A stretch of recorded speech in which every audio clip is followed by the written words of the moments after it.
স্নানযাত্রা তো আগেই হয়ে যায়, আপনাদের আজকে হয় এই কারণটা কীভাবে? দেখুন 29 তারিখে স্নানযাত্রা আছে, এটা ব্যতিক্রমী স্নানযাত্রা জগন্নাথের। আমাদের এখানে কেন না, এখানে আমাদের আরও অন্যান্য ঠাকুর আছে। স্নানযাত্রার পরে 15 দিন জগন্নাথ মন্দির বন্ধ রাখতে হয়, শাস্ত্রীয় মতে 15 দিন বন্ধ রাখতে হয়। ওনার শরীর খারাপ হয়, ওনার বিভিন্ন পাচন খাওয়াতে হয়। কিন্তু আমাদের এখানে মহাপ্রভু আছে, রাধাকৃষ্ণ আছে, অন্নপূর্ণা আছে, আরও অনেক দেবদেবী আছে, তাদের নিত্য ভোগ লাগে এখানে।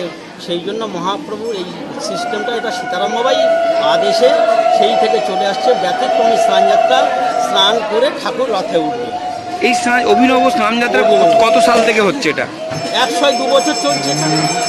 102 বছর। তো এখানে কোথা থেকে মানুষরা আসে? এখানে বিভিন্ন দূর থেকে বাইরে এদের আসানসোল, দুর্গাপুর, কলকাতা থেকে এসেছে, 24 পরগনা থেকে এসেছে, ধানবাদ থেকে এসেছে, পুরুলিয়া থেকে এসেছে, গোবাগ থেকে এসেছে, পারবেরিয়া থেকে এসেছে, কাছাকাছি দূরে থেকে বহু দূর। কত লোকের সমাগম হয় সেটা আমি আপনারা দেখে নিন, সেটা দেখতে পাচ্ছেন তো কেমন ভিড়।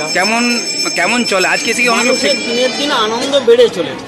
আরও একটা বেশি আনন্দ এবছর আমাদেরও আনন্দ। আমাদের তরফ থেকে একটা মেসেজ আছে, পশ্চিমবঙ্গ সরকার আমাদের পাশে এসে দাঁড়িয়েছে। যে উৎসবটা করতে আমরা আরও উৎসাহ পেয়েছি, যে এত বছর ধরে যে আমরা একটা ইয়ের মধ্যে ছিলাম, এবছর আমরা আরও বেশি উৎসাহ পেয়েছি। পশ্চিমবঙ্গ সরকার আমাদের পাশে এসে সনাতন ধর্ম যাতে আরও প্রকাশ ঘটে, তার জন্য সমস্ত সাধু সন্তদের মাঠে নামিয়ে দিয়েছে যে তোমরা মন খুলে ঠাকুরকে সেবা করো, আর ভয়ের কিছু নয়। আমরা ভয় মুক্ত হয়ে ইসলাম। এটা কাদের উদ্যোগে হয়? এটাই মন্দির সংস্থা। কোন মন্দির? ভান্ডারা সীতারাম বাবার প্রতিষ্ঠিত গৌরাঙ্গ মন্দিরের ভক্তদের নিয়েই এই অনুষ্ঠানটা। আপনার নাম? আমার নাম হরেকৃষ্ণ বাবা, এই মন্দিরের সেবায়। আজকে স্নানযাত্রায় কি কি হলো, ব্যবহার করলেন? 120 রকম দ্রব্য আছে। রাজার দরবার থেকে, বেশ্যার দরজা থেকে, 7 সমুদ্র থেকে শুরু করে আর যত তীর্থ আছে আর যত তীর্থের মৃত্তিকা আছে সব দ্রব্য দিয়ে, ছাড়া পঞ্চদ্রব্য যে স্নান আছে, ঘি মধু, এটা তো সচরাচর হয়ে থাকে।